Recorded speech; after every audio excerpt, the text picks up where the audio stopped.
আমি না তো কিভাবে আপলোড করতে হয়, কিভাবে ভিডিও করতে হয়। তো যেমনি সেমনি করতাম আর আপলোড দিতাম, বাট ভিউজ হতো না। দেখা যাচ্ছে যে ফ্রিজ হয়ে যেত। আবার মিউজিক লাগাতাম ইউটিউব থেকে, গান ডাউনলোড দিয়ে সেটাকে আবার সিং করে দিয়ে ইউটিউব থেকে লাগা দিয়ে ছেড়ে দিতাম। তো এতে কি হইতো, কপিরাইট আসতো। এখন কপিরাইট যে আসছে সেটাও বুঝতাম না, এমন একটা পরিস্থিতি। তাহলে বোঝেন কন্টেন্ট ক্রিয়েট করবেন কিভাবে। তাহলে এটাতে বোঝা যায় যে আসলে জানাশোনা, কন্টেন্ট ক্রিয়েটিং জগতে আসলে জানাশোনা ব্যতীত কোনো কিছু সম্ভব না, তাই তো? তারপর এই যে আমি যে 2-3 মাস, 6-7 মাস হয়ে যাচ্ছে ইউটিউবে একটা দামি ফোন কিনলাম, 14-15-14 হাজার টাকা দিয়ে, Realme C25s, ঠিক এরকম দেখতে। তো এই যে ফোনটা কিনলাম, ফোন দিয়ে আমার আসলে কোনো ইনকাম হচ্ছে না। ফ্যামিলি থেকে প্রেশার হচ্ছে, কি করিস না করিস, এটা কেন হচ্ছে না।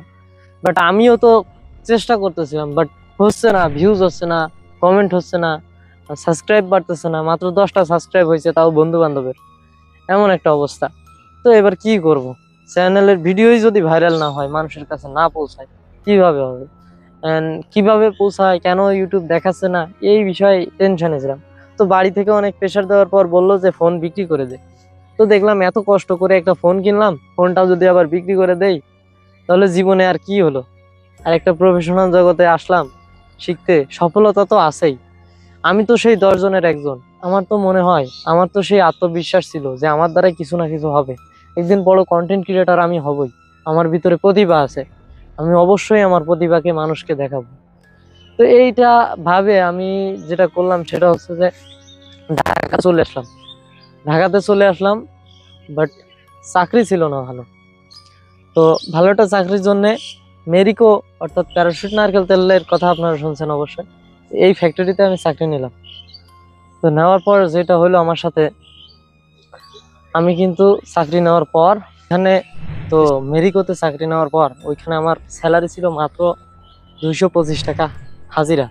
হাজিরা কিরকম, যে আপনি কাজ করবেন টাকা পাবেন, কাজ করবেন না টাকা পাবেন।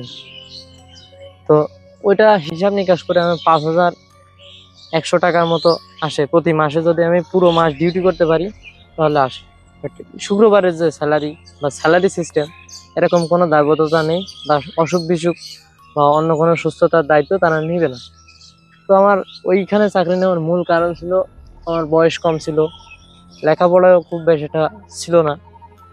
আর মূলত আমার বয়স কম ছিল, যার কারণে আমি গার্মেন্টসে বা অন্য কোনো জায়গায় চাকরি করতে পারিনি। তো আমার বাধ্য হয়ে ওইখানে চাকরি নেওয়া লাগলো। তো চাকরি নেওয়ার পর আমি যেটা করলাম, 5,000 টাকা তো পোষায় না। কিছুদিন পর, 1 মাস করার পর, 1 মাস 15 দিন করার পর কোম্পানি থেকে